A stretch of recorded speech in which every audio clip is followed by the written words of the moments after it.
कल्पना करो कि एक ऐसा ग्रंथ है जिसे पढ़ने के लिए तुम्हें अपनी बुद्धि, अपनी पहचान और अपने अब तक के सारे ज्ञान की बलि देनी पड़ेगी। एक ऐसा रहस्यमय उपनिषद जो यह दावा नहीं करता कि वह तुम्हें ईश्वर से मिलाएगा, बल्कि वह कहता है कि वह उस मैं को ही नष्ट कर देगा जो ईश्वर को खोज रहा है। क्या तुमने कभी सोचा है कि तुम वर्षों से ध्यान कर रहे हो, मंत्र जप रहे हो, मंदिरों के चक्कर काट रहे हो, फिर भी भीतर एक अजीब सा खालीपन क्यों है? तुम जिसे खोज रहे हो, क्या वह सच में कहीं बाहर है, या फिर खोजने वाला ही वह है जिसकी खोज हो रही है? सोचो जरा, हम पूरी जिंदगी कुछ ना कुछ ढूंढते रहते हैं, कभी सुकून, कभी खुशी, कभी भगवान। लेकिन क्या कभी रुककर यह देखा कि जो ढूंढ रहा है उसका अपना वजूद क्या है? दत्तात्रेय। जब यह नाम सुनते हो तो क्या याद आता है? शायद 3 सिर वाले एक देवता का चित्र तुम्हारी आंखों के सामने आता होगा। लेकिन क्या हो अगर मैं तुमसे कहूं कि दत्तात्रेय कोई व्यक्ति या देवता नहीं, बल्कि चेतना की वह चरम अवस्था है जहां ब्रह्मांड का हर एक कण शून्य में विलीन हो जाता है। आज हम दत्तात्रेय उपनिषद के उन गुप्त पन्नों को खोलेंगे जिन्हें सदियों से केवल योग्य साधकों के लिए छिपा कर रखा गया था। इस यात्रा के अंत तक जो इंसान इस वीडियो को देखना शुरू कर रहा है वह जीवित नहीं बचेगा, एक नई चेतना का जन्म होगा। पर क्या तुम्हारे भीतर उस परम सत्य का सामना करने का साहस है? क्योंकि एक बार जब यह रहस्य खुल गया तो तुम वापस अपनी पुरानी साधारण जिंदगी में कभी नहीं लौट पाओगे। क्या है दत्तात्रेय का वह गुप्त बीज मंत्र जो सीधा ब्रह्म तक जाता है? हम सब एक अंतहीन दौड़ में हैं, शांति की दौड़, मुक्ति की दौड़। हम किताबें पढ़ते हैं, अलग अलग गुरुओं को सुनते हैं, कुछ दिन मोटिवेट होते हैं और फिर से उसी डिप्रेशन, उसी तनाव और उसी बेचैनी में गिर जाते हैं। ऐसा क्यों होता है? क्यों हमारा सारा ज्ञान सिर्फ शब्दों तक सीमित रह जाता है, अनुभव तक नहीं पहुंच पाता? यहाँ एक बहुत गहरा मनोवैज्ञानिक खेल चल रहा है। तुम्हारा अहंकार, तुम्हारा मैं तुम्हें यह भ्रम दे रहा है कि तुम आध्यात्मिक हो रहे हो। तुम सोचते हो कि और अधिक ज्ञान इकट्ठा करने से तुम मुक्त हो जाओगे। यही तुम्हारी सबसे बड़ी भूल है। दत्तात्रेय उपनिषद के अनुसार तुम ज्ञान से नहीं, अज्ञान से बंधे हो और तुम्हारा यह तथाकथित आध्यात्मिक ज्ञान उस अज्ञान का ही सबसे खतरनाक रूप है। हम सोचते हैं कि ब्रह्म तक पहुंचने के लिए हमें कुछ करना होगा, हमें कोई कठिन तपस्या करनी होगी। लेकिन क्या तुमने कभी खुद से यह सवाल पूछा है कि जो ब्रह्म हर जगह है, जो तुम्हारे भीतर है, उस तक पहुंचने के लिए तुम्हें किसी रास्ते की जरूरत क्यों है? तुम वहां कैसे पहुंच सकते हो जहां तुम पहले से ही हो? यह विरोधाभास हमें तो डिच देता है। हम जितना प्रयास करते हैं उतना ही उलझते जाते हैं। उपनिषद कहता है कि तुम्हारी समस्या तुम्हारा अज्ञान नहीं है, तुम्हारी समस्या तुम्हारा यह भ्रम है कि तुम कुछ जानते हो। लेकिन फिर उपाय क्या है? अगर प्रयास करने से ब्रह्म नहीं मिलता और बिना प्रयास के हम सोए हुए हैं तो रास्ता कहाँ है? यहीं पर दत्तात्रेय उपनिषद एक ऐसा मनोवैज्ञानिक प्रहार करता है जो तुम्हारी पूरी धारणा को चकनाचूर कर देगा। ध्यान से समझना, दत्तात्रेय का असली अर्थ क्या है। दत्त यानी जो दे दिया गया, अत्रेय यानी अत्रि को।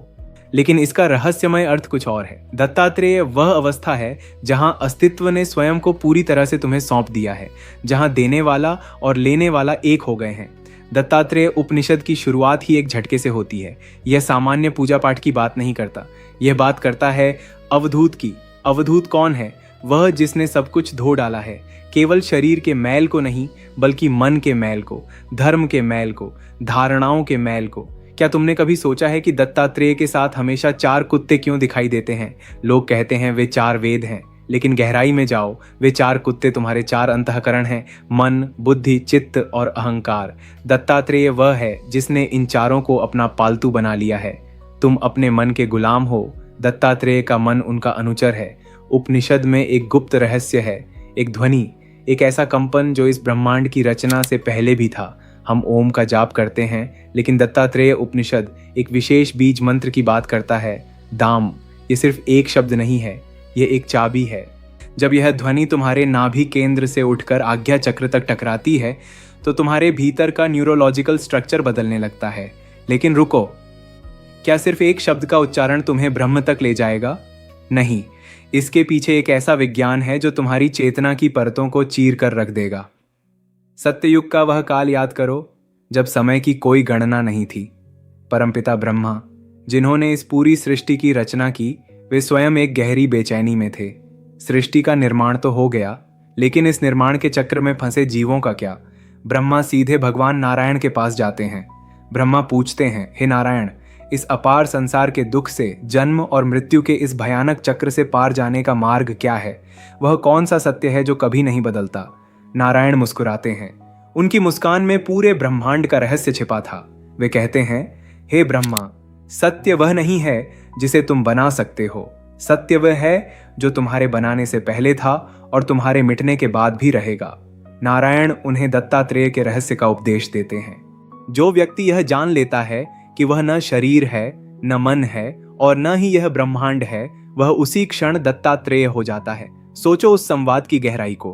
ब्रह्मा जो रचयिता हैं, उन्हें सिखाया जा रहा है कि रचना एक माया है। नारायण कहते हैं, हे ब्रह्मा, जो दत्तात्रेय के इस रहस्यमय मंत्र का ध्यान करता है वह सभी पापों से मुक्त हो जाता है। वह ऐसा हो जाता है जैसे उसने सभी तीर्थों का स्नान कर लिया हो। लेकिन यह तीर्थ बाहर का नहीं है। नारायण ब्रह्मा को बताते हैं कि असली तीर्थ तुम्हारे भीतर का वह मौन है जहां कोई विचार जन्म नहीं लेता। जब ब्रह्मा ये सुनते हैं तो उनका अहंकार कि मैं रचयिता हूं विलीन होने लगता है।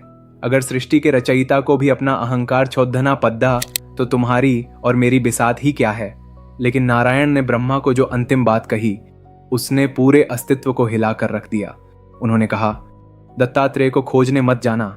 जिस क्षण तुम खोजना बंद कर दोगे तुम पाओगे कि तुम ही दत्तात्रेय हो।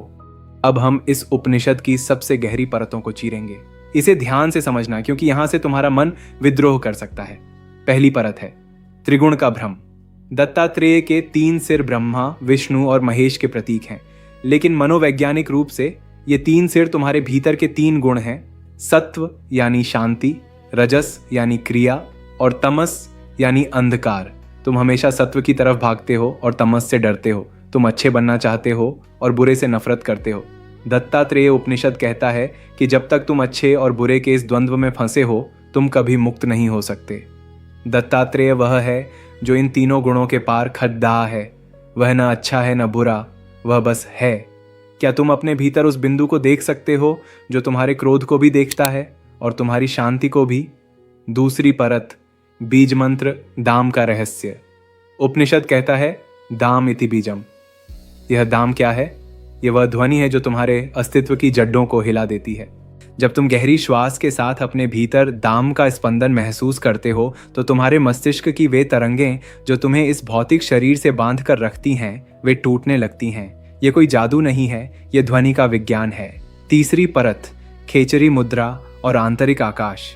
ग्रंथ इशारा करता है कि जब तुम्हारी दृष्टि बाहर के विषयों से हटकर तुम्हारे भीतर के आकाश यानी चिदाकाश में स्थिर हो जाती है तब तुम अवधूत बनते हो। अवधूत का अर्थ नंगा होना नहीं है। अवधूत का अर्थ है अपनी धारणाओं से नंगा होना। जब तुम्हारे पास बचाने के लिए कोई इमेज ना हो, कोई इज्जत ना हो, कोई पहचान ना हो। सोचो, अगर आज तुम्हारी सारी पहचान और तुम्हारा नाम, तुम्हारी डिग्री, तुम्हारा बैंक बैलेंस, तुम्हारे रिश्ते तुमसे छीन लिए जाएं तो तुम क्या बचोगे? वह जो बचेगा वही ब्रह्म है। चौथी परत मन की मृत्यु। उपनिषद स्पष्ट करता है कि मन कभी परमात्मा को नहीं जान सकता, क्योंकि मन हमेशा दो में जीता है, मैं और तू, और ब्रह्म केवल एक है। इसलिए दत्तात्रेय तक पहुंचने का अर्थ है मन की पूरी तरह से मृत्यु। लेकिन मन को कैसे मारे? मन से लड्डे अचकर नहीं। जो मन से लड्ढता है वह मन को और मजबूत कर देता है। मन को मारा जाता है उसे देखने मात्र से, साक्षी भाव से। यहां आकर एक ऐसा विरोधाभास पैदा होता है जो तुम्हारे दिमाग की नसें फाड़ डाट देगा। दत्तात्रेय उपनिषद कहता है मुक्त होने की इच्छा ही तुम्हारे बंधन का सबसे बड़ा कारण है। सोचो, तुम इस वीडियो को क्यों देख रहे हो? क्योंकि तुम सत्य जानना चाहते हो, मुक्त होना चाहते हो, और उपनिषद कह रहा है कि तुम्हारी यह इच्छा ही तुम्हें बांध रही है। यह कैसा पागलपन है? अगर तुम प्रयास करते हो तो तुम अहंकार को मजबूत करते हो। अगर तुम प्रयास नहीं करते तो तुम आलस्य में पड़े रहते हो। तो फिर रास्ता क्या है? यही वह क्षण है जहां तर्क काम करना बंद कर देता है। यही वह जगह है जहां तुम्हें छलांग लगानी होगी। तुम ब्रह्म तक नहीं पहुंच सकते क्योंकि तुम पहले से ही ब्रह्म हो। तुम्हें कुछ बनना नहीं है, तुम्हें केवल ये भूलना है कि तुम क्या बन गए हो। तुम्हारी समस्या ये नहीं है कि तुम ईश्वर को नहीं जानते, तुम्हारी समस्या ये है कि तुम खुद को एक इंसान मानते हो। जिस क्षण यह धारणा टूटती है कि मैं यह शरीर हूं, उसी क्षण सारा ब्रह्मांड तुम्हारे भीतर समा जाता है। तुम ब्रह्मांड में नहीं हो, ब्रह्मांड तुम्हारे भीतर है। क्या तुम इस विचार की विशालता को महसूस कर सकते हो? तुम एक छोटे से मांस के टुकड़े नहीं हो जो इस धरती पर रेंग रहा है। तुम वह अनंत चेतना हो जिसके भीतर यह पूरी धरती, ये तारे, ये आकाश गंगाएं एक छोटे से बुलबुले की तरह तैर रही हैं। और अब वह अंतिम सत्य, वह रहस्य जो दत्तात्रेय उपनिषद के हृदय में धड़कता है। कोई गुरु नहीं है, कोई शिष्य नहीं है, कोई ज्ञान नहीं है और कोई अज्ञान भी नहीं है। अद्वैत का यह सबसे भयानक और सबसे सुंदर सत्य है। जब साधक पूरी तरह से शून्य हो जाता है, जब उसकी कोई मांग नहीं बचती, यहाँ तक कि मोक्ष की भी मांग नहीं बचती, तब एक विस्फोट होता है। तब दत्तात्रेय कहीं बाहर से प्रकट नहीं होते। तब वह साधक खुद की आंखों में देखता है और मुस्कुराता है। उसे समझ आ जाता है कि यह पूरी यात्रा एक खेल थी, एक नाटक था। वह जो खोज रहा था और वह जो खोजा जा रहा था, दोनों एक ही थे। अहम ब्रह्मास्मि, मैं ही वह शून्य हूं, मैं ही वह पूर्ण हूं। तुम्हारी सारी पीड़ा, तुम्हारा सारा डिप्रेशन केवल इसलिए है क्योंकि तुमने खुद को एक छोटी सी पहचान में कैद कर लिया है। आज इसी पल उस कैद को तोड़ दो। दत्तात्रेय उपनिषद का अंतिम संदेश कोई मंत्र नहीं है, यह एक अवस्था है, सहजावस्था, जहां तुम उठते, बैठते, खाते, पीते, हर पल उस अनंत से जुड़े रहते हो। तुम्हें ध्यान करने के लिए आंखें बंद करने की जरूरत नहीं पड़ती, क्योंकि तुम्हारी खुली आंखों से भी अब केवल ब्रह्म ही देख रहा है। अब हम शब्दों के पार जाएंगे। अपने मन को बिल्कुल शांत होने दो। तुम्हारे भीतर जो भी विचार चल रहे हैं उन्हें चलने दो, उनसे लड़ो मत। बस ये देखो कि उन विचारों को कौन देख रहा है। वह जो तुम्हारे भीतर से इस आवाज को सुन रहा है, वह कौन है? वह तुम्हारा नाम नहीं है, वह तुम्हारा शरीर नहीं है। एक गहरी श्वास लो और उसे छोड़ देते हुए अपने सारे तनाव, अपनी सारी पहचान को बाहर निकाल दो। महसूस करो उस खालीपन को। श्वास के अंदर जाने और बाहर आने के बीच में जो एक छोटा सा ठहराव है, जो एक पल का मौन है, वही दत्तात्रेय है, वही ब्रह्म है। कुछ मत सोचो, बस इस मौन में डूब जाओ। तुम्हारे भीतर कोई सीमा नहीं है, तुम अनंत हो, तुम असीम हो। इस शांति को अपने शरीर के हर सेल में उतरने दो। यात्रा वहीं खत्म होती है जहां से शुरू हुई थी, लेकिन अब यात्री बदल चुका है। दत्तात्रेय उपनिषद सिर्फ एक किताब नहीं है, यह एक आईना है। आज तुमने इस आईने में अपना असली चेहरा देखा है। यह दुनिया तुम्हें फिर से वापस उसी भ्रम में खींचने की कोशिश करेगी।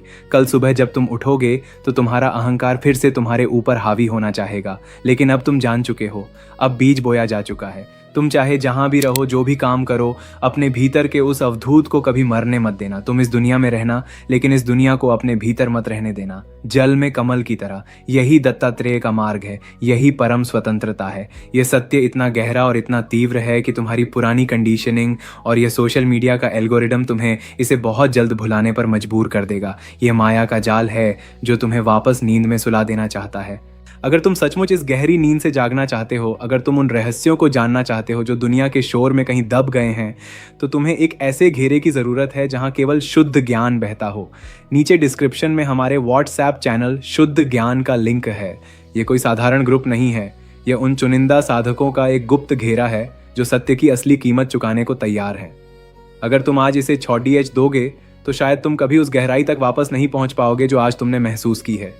निर्णय तुम्हारा है, नींद में लौटना है या शुद्ध ज्ञान के साथ जागरण की ओर बढ़ना है। लिंक नीचे है, मैं वहां तुम्हारा इंतजार कर रहा हूं। सत्यम, शिवम, अद्वैतम। देखो, ये जो मन की परतें हैं ना, ये प्याज की छिलकों जैसी हैं। एक उतारोगे, दूसरी निकल आएगी। लोग सालों साल मैं कौन हूं का जाप करते हैं, लेकिन कभी उस मैं को गिरने नहीं देते। दत्तात्रेय उपनिषद का संदेश कड़दिया सा लग सकता है, क्योंकि यह तुम्हें सांत्वना नहीं देता। यह तुम्हें यह नहीं कहता कि तुम कल सुखी हो जाओगे। यह कहता है कि सुख और दुख दोनों एक ही सिक्के के दो पहलू हैं। जब तक तुम सिक्के को पकड़े हो, तुम द्वंद्व में रहोगे। अवधूत वह है जिसने सिक्का ही फेंक दिया है। सोचो उस आज़ादी के बारे में जहां तुम्हें न सही होने की ज़रूरत है, न गलत होने का डर। जहां तुम बस अस्तित्व के साथ बह रहे हो, जैसे जंगल में एक नदी बहती है। उसे नहीं पता कि वह कहाँ जा रही है, लेकिन वह पहुंच जाती है। दत्तात्रेय का मार्ग वही सहज मार्ग है। अब जब तुम यहाँ तक आ गए हो तो समझो कि कुछ तो तुम्हारे भीतर जागा है। ये बातें दिमाग से नहीं सुनी जाती, ये रूह से सुनी जाती हैं। अपने भीतर के उस मौन को थामे रखना, यही असली साधना है। शुद्ध ज्ञान के इस सफर में हम सिर्फ बातें नहीं करते, हम उस अनुभव की ओर बढ़ते हैं जहाँ शब्द खत्म हो जाते हैं। चलो आज से एक नई शुरुआत करते हैं, खुद को जानने की नहीं बल्कि खुद को भूलने की, क्योंकि जब तुम नहीं रहोगे तभी वह होगा। यही अद्वैत है, यही सत्य है। अब यहाँ एक और बात गहराई से समझो। जैसे समुद्र में लहरें उठती हैं, क्या वह लहर कभी समुद्र से अलग हो सकती है? नहीं, लहर समुद्र का ही एक हिस्सा है, उसका ही एक रूप है। लेकिन लहर का अहंकार कहता है मैं अलग हूं, मैं ऊंची हूं, मैं दूसरी लहरों से बेहतर हूं। और जैसे ही वह लहर किनारे पर टकराकर टूटती है, उसका सारा अहंकार खत्म हो जाता है। दत्तात्रेय उपनिषद हमें यही याद दिलाता है कि तुम वह लहर नहीं हो, तुम वह पूरा समुद्र हो। लेकिन क्या तुमने कभी गौर किया है कि हम अक्सर उस शिव को, उस ब्रह्म को कहीं दूर कैलाश पर या किसी मंदिर की मूर्ति में ढूंढते हैं? उपनिषद कहता है कि तुम मूर्ति के सामने नहीं खड़े हो, तुम खुद वह मूर्ति हो जिसमें जान फूंकने वाला वह परमात्मा भी तुम ही हो। अब एक बहुत ही व्यावहारिक बात करते हैं। हम दिन भर काम करते हैं, थक जाते हैं, गुस्सा करते हैं, दुखी होते हैं। क्यों? क्योंकि हम हर घटना को मुझसे जोड़ लेते हैं। उसने मुझसे ऐसा कहा, मेरा काम बिगड़ गया। अवधूत की दृष्टि यहाँ काम आती है। अवधूत वह नहीं है जो दुनिया छोड़ कर भाग गया है, बल्कि वह है जिसने इस मुझसे और मेरा के धागे को ही काट दिया है। सोचो जरा, अगर एक फिल्म चल रही है और उसमें नायक दुखी है, तो क्या तुम सच में दुखी होते हो? तुम जानते हो कि तुम सिर्फ पर्दे के पीछे बैठे एक दर्शक हो।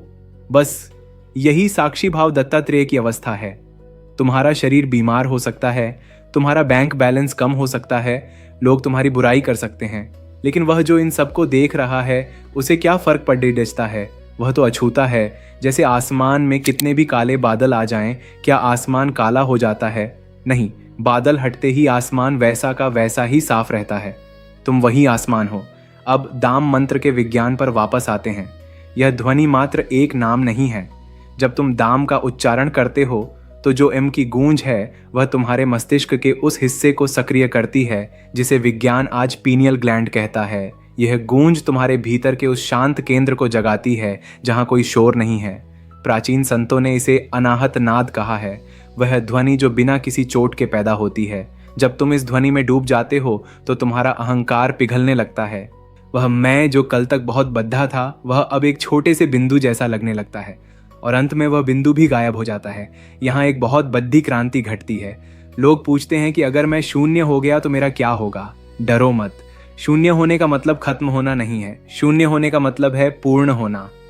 जब एक बूंद समुद्र में गिरती है तो वह मरती नहीं है, वह समुद्र हो जाती है। उसकी सीमाएं खत्म हो जाती हैं, लेकिन उसका अस्तित्व अनंत हो जाता है। दत्तात्रेय उपनिषद यही संदेश देता है कि अपनी छोटी सीमाओं को छोड़ दो और उस असीम को स्वीकार करो। अब यहाँ एक और गुप्त बात है जो तुम्हें कोई नहीं बताएगा। उपनिषद कहता है कि ब्रह्म तक पहुंचने के लिए तुम्हें पवित्र होने की जरूरत है, क्योंकि तुम पहले से ही परम पवित्र हो। अपवित्रता तो सिर्फ मन का एक विचार है। अवधूत के लिए गंगा का जल और साधारण पानी, महल और श्मशान दोनों एक जैसे हैं।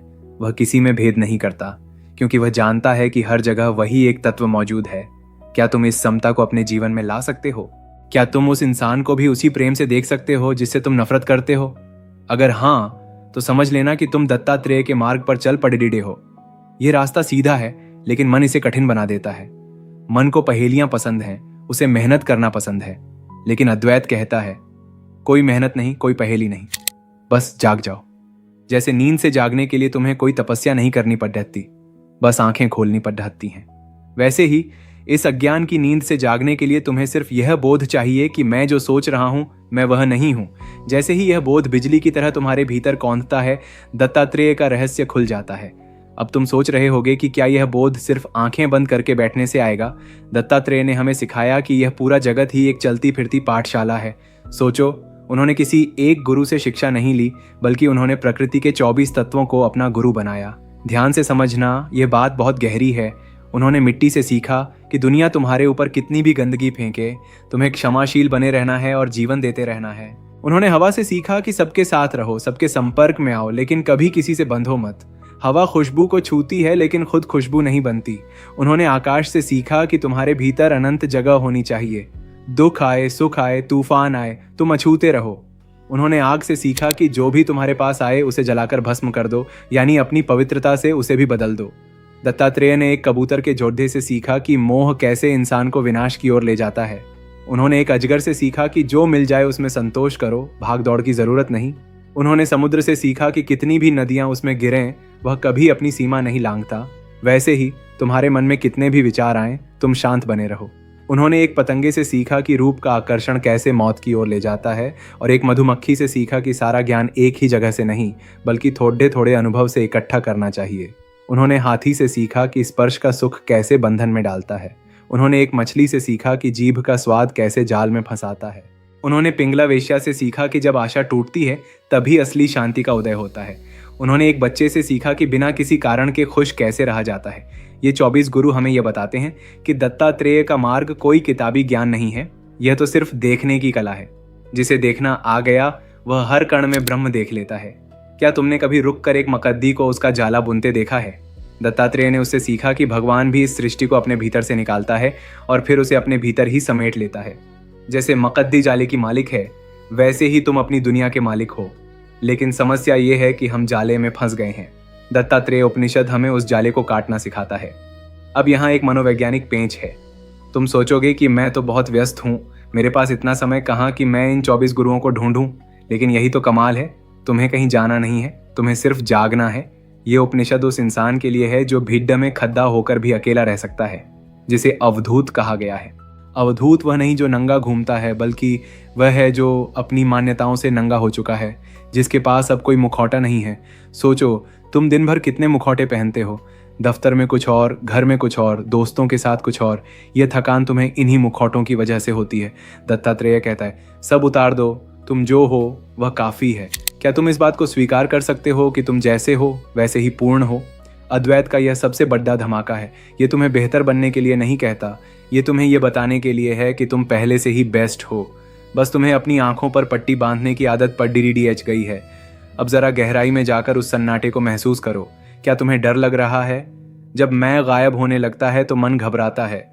मन को डर है कि अगर मैं नहीं रहा तो फिर मेरा क्या होगा। लेकिन उपनिषद कहता है, जब मैं मरता है तभी सत्य जन्म लेता है।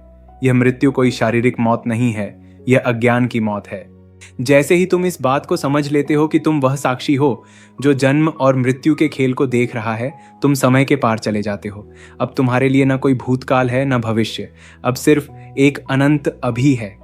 और इसी अभी में मुक्ति है, इसी अभी में दत्तात्रेय का वास है। यही वह सहजावस्था है जिसकी बात हमने पहले की थी, जहाँ काम करते हुए भी तुम अकर्ता हो, जहाँ प्यार करते हुए भी तुम मुक्त हो, जहाँ जीते हुए भी तुम अमर हो। क्या तुम इस एहसास को अपनी रीढ़ की हड्डी में महसूस कर सकते हो? ये कोई विचार नहीं है, ये एक स्पंदन है। यही वह शुद्ध ज्ञान है जिसकी हमें तलाश थी। और ये ज्ञान कहीं बाहर से नहीं आ रहा, ये तुम्हारे अपने ही केंद्र से फूट रहा है। बस इस केंद्र पर ठहरे रहो, यही तुम्हारी मंजिल है और यही तुम्हारा सफर।